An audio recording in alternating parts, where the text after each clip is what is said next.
Outre d'être humble et simple, comme nous l'avons vu hier, la confession doit être aussi fidèle. Confesse-toi dans l'espérance, avec une profonde confiance dans le pardon, de peur que tes paroles ne te condamnent au lieu de te justifier. Judas, qui a trahi le Seigneur, et Caïn, qui a tué son frère, ont confessé leur faute, mais sans faire confiance. L'un a dit « j'ai péché » en livrant le sang d'un juste, et l'autre « mon iniquité est trop grande pour que je puisse mériter le pardon ». Bien que sincère, cette confession, sans la foi, ne leur servit de rien. C'est ainsi que ces trois règles de la confession, l'humilité, la simplicité, la foi, jointes aux quatre précédentes concernant le regret des péchés, à savoir 2 de crainte et 2 de honte, accomplissent le nombre 7. Ayant ainsi regretté et confessé tes péchés, tu es désormais certain d'être revenu à la vie. Et tu es également certain, je pense, que Jésus ne porte pas son nom en vain, lui qui a pu et voulu opérer en toi de tels miracles. Il n'a pas suivi en vain le bâton qu'il avait envoyé devant lui. Il n'est pas venu en vain parce qu'il n'est pas venu les mains vides. Et comment serait-il venu les mains vides, lui en qui habitait la plénitude? En effet, l'Esprit ne lui a pas été donné avec mesure. Aussi est-il venu à la plénitude des temps, montrant par là qu'il venait lui aussi en plénitude.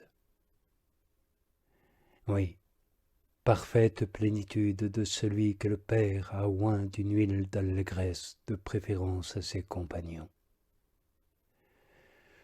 Le Père l'a oint et l'a envoyé plein de grâce et de vérité. Il l'a oint pour qu'il puisse en oindre d'autres. Tous ceux qui ont mérité de recevoir de sa plénitude ont été oints par lui. C'est pourquoi il dit « L'Esprit du Seigneur est sur moi, car il m'a consacré par l'onction. Il m'a envoyé porter la bonne nouvelle aux hommes doux, panser les cœurs meurtris, proclamer aux captifs le pardon et aux prisonniers la délivrance, proclamer une année de grâce pendant laquelle le Seigneur se laisse apaiser. » Il venait, tu l'as bien entendu, oindre nos blessures et adoucir nos souffrances. C'est pourquoi il est venu après avoir reçu l'onction. Il est venu dans la mansuétude, la douceur, plein de miséricorde pour tous ceux qui l'invoquent.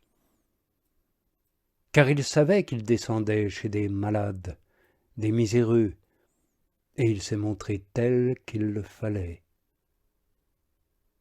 Et parce que les infirmités étaient nombreuses, ce médecin prévoyant a pris soin d'apporter de nombreux remèdes. Il a apporté l'esprit de sagesse et d'intelligence, l'esprit de conseil et de force, l'esprit de science et de piété, l'esprit de crainte du Seigneur. Tu vois combien le médecin céleste a préparé de fioles remplies de baume pour guérir les blessures de ce malheureux qui tomba aux mains des brigands. Ces fioles sont au nombre de 7, et propre, me semble-t-il, à provoquer les 7 bâillements dont nous avons parlé. En effet, l'esprit de vie était dans ces fioles. C'est d'elle, sans aucun doute, qu'il a versé l'huile sur mes blessures, ainsi que le vin, mais en moindre quantité que l'huile. Car il fallait pour mes infirmités que la miséricorde s'élève au-dessus du jugement, comme l'huile surnage au-dessus du vin auquel on la mélange. C'est pourquoi il a apporté 5 jarres d'huile et 2 seulement de vin. En effet, seule la crainte et la force sont comparables au vin. Les 5 autres désignent l'huile par leur douceur. C'est dans l'esprit de force que le Seigneur, comme un homme puissant, regaillardi par le vin, est descendu aux enfers, a brisé les portes d'airain et fracassé les verrous de fer, a ligoté l'homme fort et lui a arraché les vases qu'il tenait en son pouvoir. Il est descendu aussi dans l'esprit de crainte, mais pour être craint, et non pas en homme craintif. Ô sagesse, avec quel art de bon médecin tu refais la santé de mon âme par le vin et par l'huile. Tu es douce avec force et forte avec douceur. Tu es forte en ma faveur et douce à mon égard. Car tu exerces ta puissance d'un bout à l'autre du monde avec force, et c'est avec douceur que tu disposes tout, repoussant l'ennemi et protégeant le faible. Guéris-moi, Seigneur, et je serai guéri.